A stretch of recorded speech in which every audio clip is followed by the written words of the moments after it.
Ju përshëndes të gjithëve, mirë se vini në Tirana Live, do të jemi së bashku në vim për të parë zhvillimet kryesore të ditës së sot. Me gati 3 milion shqiptar të diasporës pritet të japin voton për zgjedhjet e 11 majit. Komisioni Qendror i Zgjedhjeve do të nisë nga data 10 prill më shumë se 245.000 fletë votimi drejt 85 vendeve ku ndodhen shqiptarët e regjistruar në zgjedhje. Numri më i madh i tyre është në Itali, ku do të dërgohen më shumë se 90.000 fletë votimi. Votat e ardhura nga diaspora do të grumbullohen dhe do të numërohen në mjediset e Parkut Olimpik në Tiranë. 245.808 shtetasve shqiptar në 85 vende të botës do të dërgohet me post fleta e votimit për të zgjedhur parlamentin e ardhshëm që do të dalë nga zgjedhjet e 11 majit. Shtetin me numrin më të lartë të emigrantëve e mban Italia me 91.210 votues, e ndjekur nga Greqia me 68.292 dhe Gjermania me 25.491, ndërsa në 13 shtete do të shkojë vetëm një fletë votimi, si për shembull në Fixhi, Venezuelë, Ukrainë e të tjerë. Fletët e votimi do të prodhohen në Sloveni dhe vijnë të palosura nga fabrika, ndërsa kostoja e plot 50 euro e zarfit në vajtje dhe ardhje do të paguhet nga buxheti i shtetit. Më 5 prill do të nisë përgatitja e materialeve zgjedhore, ndërsa me 10 prill fleta pritet të niset me post emigrantëve. I gjithë procesi i administrimit dhe numërimit të votave do të bëhet në Parkun Olimpik në Tiranë. Duke filluar nga data 1 ose 2 prill, kjo ambient do të vendoset fizikisht në dispozicion të Komisionit Qendror të Zgjedhjeve me idenë që duke filluar nga data 5 prill, tjetë në gatishmëri të plot teknike për të kryer më së pari procesin e përgatitjes dokumentacionit zgjedhor dhe dërgimin e këtij dokumentacioni tek votuesit jashtë territorit të Republikës së Shqipërisë. Në mbledhjen e kësaj të hëne, Komisioni Qendror i Zgjedhjeve dërgoi për verifikim të thelluar në Prokurorinë e Përgjithshme 16 kandidatë të partive të reja, përkatësisht 4 kandidat nga koalicioni Shqipëria Bëhet e Adriatik Lapajt, 4 nga Partia Social-Demokrate e Tom Doshit, 2 nga Partia Mundësia, 2 nga Aleanca Demokratike e Re e Edmond Stojkut, 1 nga Aleanca Djathtas për Zhvillim, 1 nga Koalicioni Euroatlantik i Lulzim Bashës, 1 nga Aleanca Kombëtare Shqiptare dhe 1 nga Lëvizja Bashke e Arlin Qorit. Dërgimi pranë zyrës prokurorit përgjithshëm i këtyre raste për një verifikim të thelluar, jo domosdoshmërisht presupozon që ndonjëri prej tyre mund të jetë në kushtet e ndalimit, por deklarimet që kanë bërë ata janë shkak ligjor për ne për të vijuar me këtë procedurë. Referuar të dhënave të formularëve të dekriminalizimit, pjesa më e madhe e këtyre kandidatëve janë dëbuar për qëndrim të palishëm nga vendet e rajonit apo Bashkimit Evropian, ndërsa nuk mungojnë as rastet kur këta shtetas janë përfshirë në vepra penale, si për shembull kandidati i Lulzim Bashës që është dënuar për falsifikim dokumentash në Greqi, kandidati i Lapajt për evazion fiskal në Itali, apo kandidatët e Qorit dhe Doshit për vjedhje, përkatësisht në Kosovë dhe Gjermani.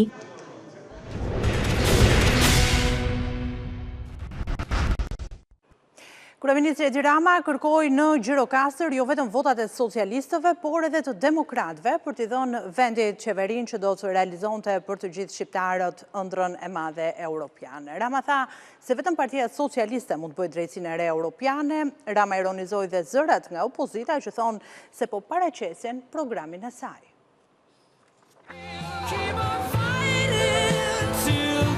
Jo vetëm të socialistëve, por Edi Rama kërkon dhe votat e demokratëve. Nga Gjirokastra, ku prezantoi kandidatët për deputet, kreu i qeverisë tha se më 11 maj, Brukseli duhet të marrë një mesazh të qartë për mbështetjen që qytetarët shqiptar do t'i japin integrimit në Bashkimin Evropian. Dhe një vot më e fortë se sa thjesht shumica e Partisë Socialiste është një mesazh për ata në Bruksel që shqiptarët përtej të majtës djathës, përtej partive,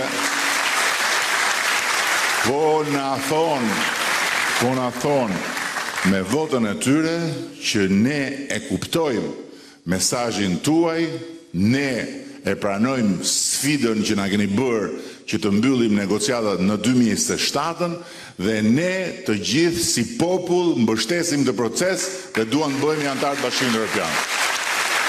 Ndërsa për të tijët, mesazhi ishte i qartë. Zgjedhja për çdo deputet është e lirë, por ama zgjedhja për çdo deputet kalon nga vendosja e shenjës te numri 5, pastaj poshtë kushdo zgjedh edhe një deputet ose një deputete sipas dëshirës, por te numri 5 duhet jemi të gjithë të përqendruar. Edhe në Gjirokastër, Rama u ndal sërish tek drejtësia. Kryeministri solli si shembull një thënie kineze për të treguar se pavarësisht se kush është përpara ligjit, socialistët duhet të jenë krenar për drejtësinë e re. Duhet të ndjekin atë porosinë e Deng Xiaopingit që ndryshoi Kinën. Kur tha, mua s'më intereson fare që ngjyre ka macja, mua më intereson që macja të kapi mint. Dhe mint në këtë vend i kapim vetëm ne. Madje jemi aq zot sa kapim dhe mint tanë, jo vetëm mint e komshiut. Dhe këtë ne na e këndojnë si një gjë për cilën ne duhet të ulim kokën. Në fakt, ne duhet ta mbajmë kokën më lart se sa që kemi mbajtur zakonisht, edhe për këtë arsye. Rama nuk harroi të ironizonte dhe programin e kundërshtarëve politik. Mbasi të hyjmë në Bashkimin Evropian, pastaj ka kohë do jetë tharë dhe këneta, edhe mendimin e Zotit do lulëzoj në një gjë edhe në krahët e tjerë. Programi ishte një tavolinë që pastaj mbushej plot me ushqim. Muha bet kozash, do të thonë. Drejtuesit e koalicionit opozitar Djathtas për Zhvillim thonë se nuk pranuan të bëjnë pazar me Berishën në zgjedhje për të mos u bërë pjesë e skutave të Partisë Demokratike. Dashamir Shehi thotë se listat e doktorit synojnë eliminimin e rivalëve brenda opozitës, ndërsa Ali Beaj thotë se qëndrimet e tyre, si mbështetja e SPAK, ndryshimi i sistemit zgjedhor apo listat e hapura, e bëjnë të papajtueshme bashkëtesën e tyre me Berishën. Me sloganin Shqipëria e para, Djathtas për Zhvillim prezantoi kandidatët për deputet dhe programin e saj në misionin për një të djathtë dhe opozitë të re. Drejtuesi i koalicionit, Dashamir Shehi, sqaroi se ai bashkë me Ali Beajn mund të kishin negociuar me Berishën për vende për deputet, por synimi me listat e doktorit ishte eliminimi i kundërshtarëve të tij brenda opozitës. Se i kena hyp kur thot populli me Allah i legjan, se po e themi që si turkisht, ndershmërisht, me listë të hapur, si burrat, në emër të ideve tona, jo të interesave tona, se po t'ishe për interes, do t'a kishim gjetë në iskut gjithë se cili prej nesh në për këto listat e mdhaja. Njerë në ndanë për qasja, ndaj demokracisë, ndaj lirisë, këto bën një ligj me listat mbyllur, e bën për të eliminuar praktikisht dhe rivalteve politikë. Shehi ftoi partitë e reja opozitare, të cilat do të marrin mandate deputeti, të formojnë një opozitë të re parlamentare, me një grup deputetësh jo të varur nga Berisha dhe besnikët e tij. Faji bie mrall parë mbi ne. Por gjithsesi unë mendoj që kemi hapësirë të mjaftueshme për të ndërtuar një grup parlamentar, për të mbledhur me mira vota për te kësaj vështirësie të re që është krijuar në situatën e re politike. Edhe deputeti Ali Beaj sqaroi se kushtet për bashkëpunim janë mbështetja ndaj SPAK, ndryshimi i sistemit politik dhe listat e hapura. Distanca higjienike e politikës ndaj sistemit drejtësisë është një vlerë bazë që duhet mbrojtur dhe rritur. Ndaj Djathtas për Zhvillim angazhohet se sapo të hyjë në parlament të kërkojë deri dhe referendum për ndryshimet kushtetuese për të rinstaluar edhe një herë balancat kushtetuese të vitit 2008. Në prezantimin e ekipit koalicionit, u shfaq edhe ish kryebashkiaku i Mallakastrës, Agron Kaplanaj, i cili ndonë se nuk kandidon në këto zgjedhje, në vitin 2021 arriti të marrë mbi 9.000 vota personale si kandidati për deputet, mi votuar në qarkun e Fierit. Ne do të vjem të diskutojmë në këtë momente për ofertën që ka koalicioni Djathtas për Zhvillim me zotin Enkelit Ali Beaj, cili është bashkuar me mua në studio. Përshëndetje, faleminderit zoti Ali Beaj që bashkoheni me ne. Para se të prekim patjetër prezantimin e kandidatëve sot, po njëherë është edhe gjitha përgatitjet që po bënin në kuadër zgjedhjeve të 11 majit, unë dua t'ju kërkoj një koment për një video që ju keni publikuar, e cila është bërë mjaft virale së bashku me vajzat tuaja për ta kuptuar pse kjo zgjedhje, një trend TikToku para dyerve të SPAK. Spari nuk është merita ime, duhet të jemi sinqert. është vajzat, në fakt, Gea, edhe Meg, cilat do edhe përjetojnë këtë atmosferën politike, tani që të jem vërtet i sinqert. Njëra është në shkollë, lartë, tjetër është në punë, por gjithsesi askush sot në Shqipëri nuk është se shpëton dot. Edhe nuk është i mund pa tjetër. E duke qenë se kanë sakrificën për quaj, të jetojnë pakës më tepër me atmosferën politike, sigurisht nuk ngelen jashtë edhe, po themi, influenca politike. Sigurisht kanë aftësinë, siç edhe gjithë brezi i ri tashmë, që t'i shprehin me mënyrën e tyre. Më morën dhe mua me vetë dhe rezultati ishte ky. Me siguri kanë ndjekur edhe një lloj komunikimi që ka patur kryeministri Rama përgjatë këtyre ditëve të fundit me Lulzim Bashën, edhe tek ata e kemi parë një mënyrë të tillë të komunikuarit. Ju keni një koment për këtë komunikim online të ri mes tyre? S'kam asnjë lloj komenti, me thënë të drejtën. Një gjë edhe mund ta them. Do kuptoj sigurisht me keqardhje, po themi sjelljen e kryeministrit. Kryeministri i parë i vendit, sa herë që vinë zgjedhjet, ka gjithmonë një detyrim të madh ndaj publikut shqiptar. Të qenit serioz. Serioz për atë se çfarë kanë kaluar shqiptarët, njerëzit që ai ka qeverisur në 4 vite. Dhe tashmë është një fakt publik që shqiptarët kanë qeverisur keq. Jo se e them unë, por gjithë indikatorët e tregojnë këtë. Njerëz që ikin, çmimet që rriten, ekonomia familjare gjithmonë e më keq, papunësia në kulm, brendi dhe siguria të mos e komentojmë sepse dihet tashmë. Dhe me sa duket, ky është një siklet i madh për qeverisjen dhe për Edi Ramën. Ka zgjedhur, me sa duket, që ta kaloj me gallat këtë punë. Edhe Lulzim Basha, të paktën për një pjesë përgjegjësisë që e ka patur, të paktën kur ka drejtuar opozitën, se ai e nisi gjithë këtë gallatën. Ta impostojmë edhe në këtë mënyrë, nuk është ky problemi. Problemi është me atë që qëndron barra e dhënies së llogarisë. Dhënia e llogarisë jepet një në 4 vite. Jepet një në 4 vite, ku shqiptarët do duhet vendosin edhe për 4 vitet e tjera. Me atë, e shoh edhe me qeshur, me thënë drejtën, si gjithë të tjerët. Pse? Sepse shoh sikletin e madh të Edi Ramës. Nuk përballet dot me faturën e rëndë në fakt që ai ka përballë sidomos shqiptarëve, po mbi gjitha përballë drejtësisë. Dhe kjo është një faturë shumë e rëndë. Të kesh gjysmën e kabinetit qeveritar, një dozinë të madhe të kryetarëve të bashkive, kryetarin e bashkisë më të madhe, drejtor e me radhë të rënë në rrjetën e spakut, besoj që është më e zeza si faturë, bilanc lufte, me thonë të drejtën, që e përkthyer pasandaj edhe në faturë elektorale, do thotë që ai më shumë se sa tjerët e ndjen që me sa duket kësaj radhë është fundi për të. Ka përdorur edhe herë të tjera, marrim mend në 2013 me Dajre, 17 po ashtu, e me radhë.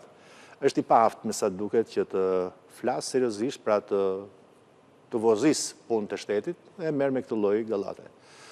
Ajo që unë besoj është serioze në këtë histori është që shqiptarët dhe duhet ta shohin me seriozisht jetën e tyre, familjen e tyre, ekonominë e tyre, vendin e tyre. E me sa duket kanë filluar të japin sinjalet, ndaj edhe Rama është duke vendosur dhe duke peshkuar ndoshta edhe aktorët e tjerë. Mirë, ne jemi para faktit të kryer, së bashku edhe me prezantimin që patët sot kandidatëve të koalicionit djathtas për zhvillim, ka 3 parti dhe koalicione opozitare që derivojnë nga Partia Demokratike në këto zgjedhje. Cilat janë pritshmëritë që ju keni? E kam thënë herë tjetër, sa herë që më thuhet për pritshmëritë, dhe duhet ta bëj të qartë, me thënë drejtën. Njëra është aspektit politik, tjetra po doni ju edhe aspektit numerik, pa dashur t'ju i shmangem. Nuk e pse fare, Rovena. Dalja jonë në këtë fushat elektorale, krijimi i subjektit ton djathtas 1912, krijimi i koalicionit, e po doni ju edhe thirrja publike që i bën para fushatës, po e quaj tani, për të krijuar një koalicion të gjithë subjekteve të reja, ka një synim të mirë përcaktuar. Dalja, nxjerrja e qeverisës Edi Ramës në opozit në 12 maj. Në besoj që kjo është një gjë që shumica dërmuese shqiptarëve e duan tashmë. E dyta, për ta nxjerrë nga i kurthi i vjetër i Ramës dhe Berishës. Marrim mend para 4 viteve se ç'thoshte Edi Rama, unë s'jam më i miri. Por nëse s'më botoni mua, nxirrte fotografinë e Sali Berishës dhe Ilir Metës. Tashmë nuk është më ajo lojë. midis një të vjetri dhe një akoma më të vjetri, Rama dhe Berisha, shqiptarët e kanë një mundësi zgjedhje.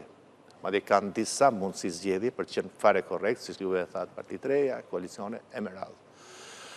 Dhe synimi ky është, synimi i parë. I dyti po është dhe i natyrës politike. Sot në Shqipëri, spektri politik shqiptar nuk e ka një të djathtë. Një të djathtë që të mbështesë realisht edhe në aspektin ideologjik, qoftë biznesi, qoftë lirinë e individit, qoftë shtetin e vogël, të përndjekurit, pronën. Pra, një formacion politik i cili realisht dalë në fushën e lojës jo me gallat, jo me hoka, jo me TikTok, të këtë fundit, por me një ofertë të qartë ideologjike, e cila i ka munguar panoramës politike shqiptare. Ju e thatë sot se keni patur mundësi për të negociuar me Berishën. Njësër partish gjithat majta, qoftë në formë, qoftë në përmbajtje, dhe vetëm një djathtë. Nuk është. Ndaj ky është misioni ynë i dytë. Ju, kur them ju, duhet të them prezantimin e kandidatet të koalicionit, e thatë sot se e keni patur mundësinë që të negocioni për karikën e deputetit, për mandatin tuaj, ju besoni se do të arrini vetë? Të paktën në pozicionin tim personal, por marrë guximin këtu të flas edhe, o themi, në pozicionin e zotit Agalliu, apo edhe edhe të zotit Shehi, apo edhe të zotit Jakub Llari. Ne ishim deputet të cilët ishim dikur tek Partia Demokratike. I dini fare mirë gjitha ofertat, joshjet. I dini fare mirë që njësër kolegës tanë dikur te Partia Demokratike, ke pjesa anti-Berish, bën kapërcimet nga më pindariket për të shkuar thjesht dhe vetëm për të kapur një karrige deputeti. Po, ca i kapën, ca jo? Po, ca i kapën, ca jo. Ajo çfarë ngeli është një ndarje e madhe e aspektit edhe të integritetit edhe të karakterit. Në politik do duhet të mos kapërcesh mbas karrigës, të mos zvarritesh, të mos shfaqesh si një qenie pa shtyllë kurrizore. Politika do duhet ketë edhe një fije integritet moral. Ndaj, ne kishim gjitha mundësit, joshit, jo. Ne zgjodhëm atë se çfarë realisht besojnë shumica dërmuese shqiptarëve duan. Me thënë të drejtë. Duan, a themi këtë, duan një shtet ku ligji zbatohet. Dhe forma më energjike sot është pikërisht mbështetja që duhet i jepet drejtësisë së SPAK-ut. 70% e shqiptarëve sot janë në mbështetje të qartë gjithmonë më tepër ndaj SPAK-ut. E për këtë arsye, duhet dilë dikush për te dhe interesave të vogla të karrigës që të qëndronte fort dje sot edhe nesër, nëse shqiptarët do të na japin mundësin ti përfaqësojmë, që tjetë një mbështetje ndaj drejtësisë. Ndaj janë këto element të cilët, po, e bën të mundur, dhe pse jo, i dhanë edhe një nder, po themi të gjitha atyre kolegëve të mi, të cilët mbajtën këtë qëndrim të qartë. Ju e keni përjashtuar gjithmonë një mundësi bashkëpunimi me Berishën, që në momentin e parë, dhe kjo patjetër vlen të kujtohet edhe të theksohet. E përjashtoni një mundësi bashkëpunimi edhe pas zgjedhjeve, zotë Eli Beaj, se ne nuk e kemi të qartë rezultatin që do të ketë zgjedhjet. Nëse qëllimi është largimi i Edi Ramës, a mendoni ju se mund të bashkëpunoni pasi të keni mandatet? Po, bëj të qartë tani me qetësinë më të madhe. Arsyeja se përse kemi thënë që jo bashkëpunim me Sali Berishën është mbase i qartë. Të gjitha ata individ, personazhe politike, të cilët kanë kontribuar në luftën kundër drejtësisë kundër SPAK-ut. Gjitha ata individ, të cilët kanë prishur raportet me partnerët ndërkombëtar. Gjitha ata individ, të cilët janë të shënjuar si non grata. Të gjitha ata individ, të cilët kanë kontribuar në mbylljen e listave, dhe këto janë çështje të mëdha të shtet formimit në Shqipëri, për ne nuk kanë asnjë punë. Dhe po e them qartas që tani, mbas zgjedhjeve, nëse shqiptarët do të na besojnë, e do të na mandatojnë, një gjë është pak por e sigurt. Nuk do të ketë asnjë lloj marrëveshje me Partinë Socialiste dhe me Edi Ramën. Nuk do të ketë asnjë lloj marrëveshje me personazhin politik Sali Berisha. E them sot, e kam të ndje, do ta them edhe më vonë, nëse do të jemi mandatuar. Me personazhin politik Sali Berisha do të thotë që me Partinë Demokratike mund të bashkëpunoni, po pa qenë ai kryeministër. Të them një gjë. Një nga arsyet për cilat 8 muaj më parë, 8 muaj besoj më parë, unë largova nga Partia Demokratike, sepse ishte kjo, Partia Demokratike humbi çdo gjë nga të qenit demokratike. Është ndruar thjesht dhe vetëm në një baçe private të një individi. të një individ ka. Çfarë thot ai, të gjithë tjerët e mendojnë, të gjithë tjerët heshtin, kështu që idhujtaria, individualizmi egoist, berishizmi si koncept futur në një parti politike, qoftë edhe ajo demokratike, unë besoj që është momenti nga i cili do duhet të distancohemi, sepse është e mira e gjithë pjesës asaj pjesë të shqiptarëve që nuk e duan këtë model të replikuar dhe të Edi Rama. Besoj që jam i qartë këtë pjesë. E keni thënë gjithmonë që një nga qëllimet është edhe krijimi një grupi parlamentar në kuvend. I keni të identifikuar emrat? Emrat, unë besoj që emrat tanë të cilët kemi të përfaqësuar pothuajse në çdo qark, janë emrat të cilët japin garanci. Falenderoj që më jep mundësi të jap një përgjigje, sepse unë zakonisht nuk kam qef të flas, domethënë, as për veten, as për tjerët. Por emrat tanë janë emrat të cilët japin garanci. Po flas për Timar nga Vlora, po Arbi Agalliu, edhe pse i ri, në këto 4 vite, si rrallë kush, ka qenë nga njerëzit të cilët është ndodhur përballa dilemave të mëdha. Unë kam pasur një përvojë pak më herët se sa Arbi, po Arbi apo Edvin Kulluri kanë treguar qartësisht që janë personazhe politik, të cilët kanë mbluar politik, janë ndodhur përpara dilemave dhe kanë bërë zgjedhjen më të mirë të mundshme ku janë sot. Po kjo është nëse ju do arrini që të fitoni mandatin në çdo qark. Këtë më pyetët. Në Fier, pyeta me rezultat që ju e mendoni se mund të arrini me këto të bashkëpunoni më pas për të patur grupin parlamentar, nëse ju mendoni se do të jeni forcë dytë ose forcë parë opozitare, pastaj ndërkohë që po përmend emrat, në një farë mënyrë po jap përgjigje dhe asaj se çfarë do të ishte pyetja juaj. Në Fier kemi një nga zonjat më nderuara e cila Eriselda Çela, e cila ka qenë edhe kandidate në zgjedhjet lokale. Në Elbasan kemi një nga djemtë më të mirë të Elbasanit, Val Serreqin, derë e madhe, figurë nga më të mirat. Në Durrës po ashtu, me Rezar Kthupin edhe Edira Devollin. Arben Muçën në Shkodër, një nga dhjetoristët, një nga të paktat speci në, si thuhet, në asgjësim e mësipër të cilët ruajnë gjithmonë fytyrën qytetare të Shkodrës. Në Tiranë jemi ne që jemi. Teksa po flas, që mua për shembull më bëri përshtypje dhe kishim të evidentuar edhe në kronikë. Teksa po flas për këta emra, dua të them këtë gjë. Ne paraqitemi me njerëz të cilët japin garanci. Njerëz të cilët nuk janë risi, nuk janë anonim, nuk kanë asnjë të panjohur tek votuesit. Dhe kjo besoj që është avantazh që kemi ndaj të gjithë subjekteve të tjera politike. Po, më pyesni edhe për... Ju pyeta për emrin e Agron Kaplanet, edhe ne kishim të evidentuar në fakt në kronik, që nuk është kandiduar, edhe pse ka shumë votat, pakti nëse i referohemi... E ka treguar tashmë, se është për askëm, nuk është... Ka qenë i ti, ka munguar një ftesë nga ju, po ai ishte i pranishëm. Ai është pjesë e djathtas 1912. Kemi një rregull në subjektin tonë, ndryshe nga subjektet e tjera, ne nuk kemi një të parë, nuk kemi një kryetar, nuk kemi një urdhërues, nuk kemi urdhër, ne respektojmë vendimarrjen e lirë të gjithë secilit. Po pak rëndësi ka, je apo nuk je kandidat, fakti ishte që është aty dhe është fort në mbështetje të këtij misioni dhe këtij projekti që kemi. Ju uroj shumë suksese. Falenderoj shumë Rovena për mundësinë që më dhatë. Ne do të marrim tani me një zhvillim të minutës së fundit. Do të përcjellim drejt për drejt një reagim që ka patur komisionerja e zgjerimit Marta Kos, e cila thot urime Maqedonisë Veriut dhe Shqipërisë për vendosjen e ritmit në Ballkanin Perëndimor për të marrë parafinancim sipas planit të rritjes. Kjo duhet të nxjisë zbatimin e reformave kyçe për të nxitur rritjen, përmirësimin e jetës së qytetarëve dhe afrimin e vendeve me Bashkimin Evropian, përfundon dhe reagimi që ka patur komisionerja Marta Kos, e cila pak javë më parë ishte edhe në Tiranën zyrtare ku pati dhe takime të rëndësishme.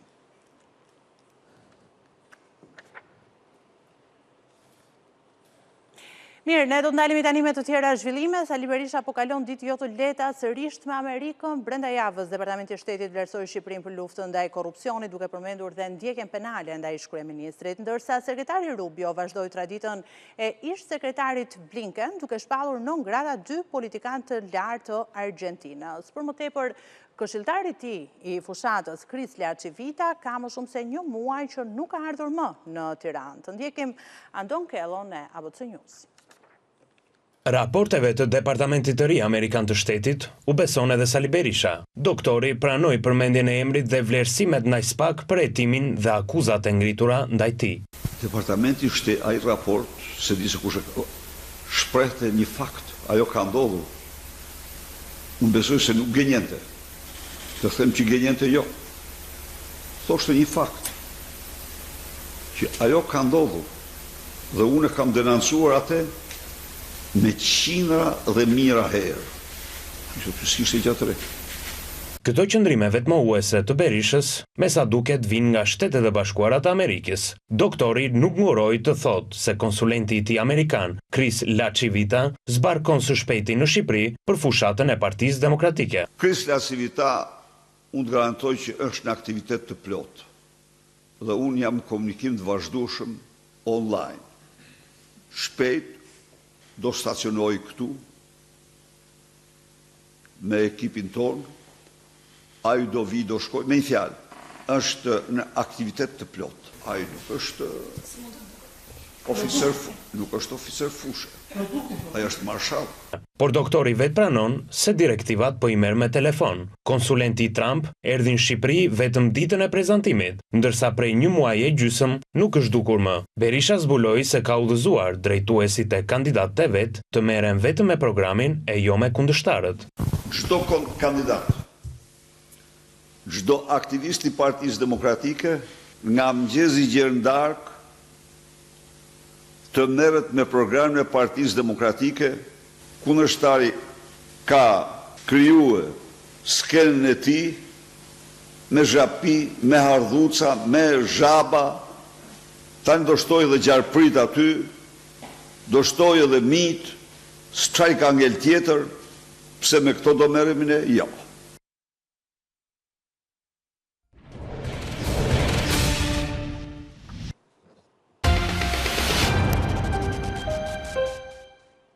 Jemi sërish së bashku, ndalemi tani me zhvillimet që vinë nga ekonomia. Agjencia Ndërkombëtare Financiare Standard & Poor's ka rritur vlerësimin për ekonominë shqiptare. Në raportin e saj të fundit thuhet se për këtë përmirësim ka ndikuar dhe performanca e qëndrueshme ekonomike, impakti i turizmit, si dhe ulja e borxhit. Gjatë 2024-s, borxhi preku nivelin më të ulët në më shumë se një dekadë, duke zbritur në 54.73%. Agjencia prestigjioze ndërkombëtare e vlerësimit Standard & Poor's ka rritur vlerësimin për ekonominë shqiptare në BB nga BB- që ishte më parë. Ky është rishikimi i dytë në rritje brenda një viti për ekonominë shqiptare. Në raportin e fundit të publikuar, konfirmohet perspektive qëndrueshme si rrjedhoje performancës ekonomike dhe fiskale të Shqipërisë gjatë viteve të fundit.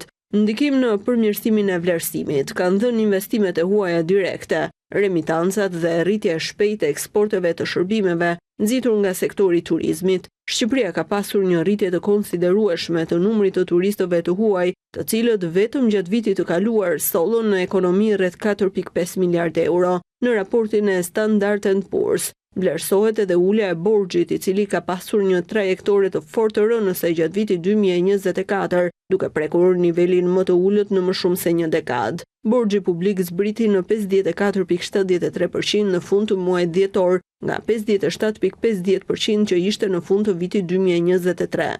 Vlerësimi për ekonominë shqiptare është përmirësuar pavarësisht tensioneve të larta gjeopolitike dhe pasigurive në prag të zgjedhjeve parlamentare të këtij viti. Standard & Poor's pret që rritja reale e prodhimit të brendshëm bruto të Shqipërisë të mbetet mbi 3% për gjatë këtyre viteve, nxitur kryesisht nga investimet dhe konsumi. Ky përmirësimi i vlerësimit nga Standard & Poor's është një tregues i rëndësishëm i progresit të Shqipërisë, si dhe një sinjal pozitiv për investitorët ndërkombëtar, duke reflektuar menaxhimin e mirë ekonomik dhe fiskal të vendit gjatë viteve të fundit. Një tjetër vrasje është regjistruar në Vushtri të Kosovës. Krimi i dytë brenda pak orësh, pronari një furrë buke ka qelluar për vdekje punonjësen e tij dhe më pas është vetë vrarë. Familjarët e viktimës tonë se autori e ka vrarë për hakmarrje pasi vajza donte të ikte nga puna. Mbrëmjen e kaluar një 19 vjeçar u vra nga një bashkëmoshatar. Kosova është rënditur nga një krim i rënd pas ditën e së hënës. Në stanos të Vushtrisë, pronari një furrë buke ka vrarë punëtoren e tij dhe më pas ka vrarë veten me armë zjarri. Autori është identifikuar si Arsim Morina, 58 vjeç, ndërsa viktima ishte një 42 vjeçare. Ngjarja ka ndodhur para dëshmitarve dhe në vendin e krimit janë gjetur disa gëzhoja. Prokuroria nisi me njëherë hetimet, mblodhi prova nga vendi i ngjarjes e më pas filloi marrje në pyetje të dëshmitarëve. Arma e krimit u sekuestrua në cilësinë e provës materiale. Sipas familjarëve të viktimës, 58 vjeçari e vrau punonjësin e tij për hakmarrje, pasi ajo kishte kërkuar të largohej nga vendi i punës. Mbrëmjen e së dielës në Vushtri ndodhi një tjetër krim tronditës. Një 19 vjeçar humbi jetën pasi u qellua me armë zjarri. Autori, një bashkëmoshatar i viktimës, është vetë deklaruar fajtor dhe ka dalë para gjykatës. Kjo ishte gjithçka e përgatitur për Tirana Live për ditën e sotme. Zhvillimet e fundit përditësuara minutë pas minute nga vendi, rajoni dhe bota mund t'i ndiqni dhe në faqen tonë abcnews.al, njërësh dhe në valët e radios 105 FM. Bashkë përshëndetemi këtu, mirupafshim.